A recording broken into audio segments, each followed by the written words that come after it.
ఎప్పుడు రొటీన్‌గా chicken, mutton, బిర్యానీలే కాకుండా ఇలా అప్పుడప్పుడు చేపల పులుసు చేసుకొని వేడి వేడి అన్నంలో తింటే అబ్బా!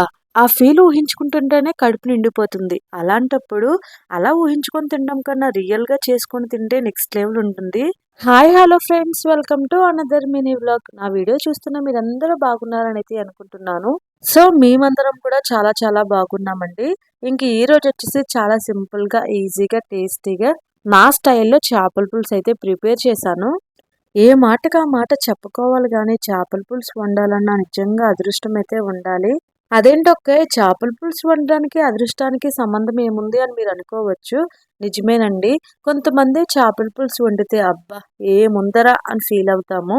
అదే ఇంకొంతమంది వండితే, "అమ్మ తల్లి నీకొక పెద్ద దండమమ్మ బాబు! ఇంకెప్పుడు నీ లైఫ్‌లో నీ చేతులతో మాకు చేపల పులుసు వండి పెట్టకు" అని ఫీల్ అయ్యేవాళ్ళు కూడా ఉంటారు కదా! డైరెక్ట్‌గా ఫేస్ మీద అనకపోయినా మనసులో అన్న కన్ఫర్మ్‌గా అనుకుంటారు. ఇంతకీ మీరే కేటగిరీకి చెందినవారో కన్ఫర్మ్‌గా కామెంట్ అయితే చేయండి. సో, ఇంక నా విషయానికొస్తే నేనైతే బిఫోర్ మ్యారేజ్ ఎప్పుడు కూడా చేపల పులుసు అనేదే వండలేదండి.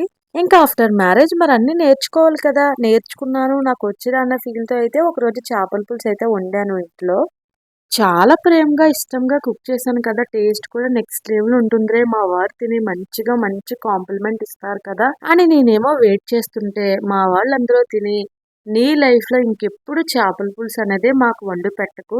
ఎప్పుడైనా వండాలనిపిస్తే చేపల ఫ్రై మాత్రమే చెయ్యు. ఫ్రై అయితే నువ్వు చాలా బాగా చేస్తావు" అని మంచి కాంప్లిమెంట్ అయితే ఇచ్చారు. దాన్ని చూసి నేను ఇష్టపడాలో, బాధపడాలో తెలియక, నేను వండిన చేపల పులుసు నేను కూడా టేస్ట్ చేశాను.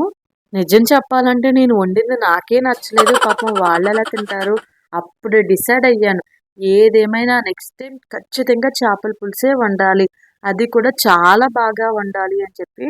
సో, ఇంకేముంది అనుకుంటే చెయ్యాల్సిందే కదా! తర్వాత నెక్స్ట్ టైమ్ అయితే చేపల పులుసు అయితే చేశానండి. ఇంకా టేస్ట్ విషయానికొస్తే చాలా అంటే చాలా బాగుంది.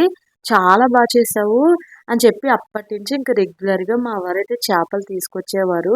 వీక్లీ వన్స్ అయినా మేము చేపలైతే తినేవాళ్ళం. సో, అందుకే స్టార్టింగ్‌లో మీతో చెప్పా. చేపల పులుసు వండాలన్నా ఒక అదృష్టమే ఉండాలి. ఎంత బాగా వండినా ఒక్కొక్కసారి టేస్ట్ అనేది బాగోదు. ఒక్కొక్కసారి నార్మల్‌గా హడావిడిగా వండినా ఆ టేస్ట్ మాత్రం నెక్స్ట్ లెవెల్ ఉంటుంది. మీ లైఫ్‌లో ఇలాంటివి ఎప్పుడైనా ఫేస్ చేశారా? ఫేస్ చేస్తే ఖచ్చితంగా కామెంట్ అయితే చేసేయండి. ఇంకా ఫైనల్‌గా చేపల పులుసు అయితే రెడీ అయిపోయింది ఫ్రెండ్స్. వీడియో నచ్చిందా? నచ్చితే లైక్ ఇచ్చి సబ్స్క్రైబ్ అయితే చేసుకోండి. Bye friends.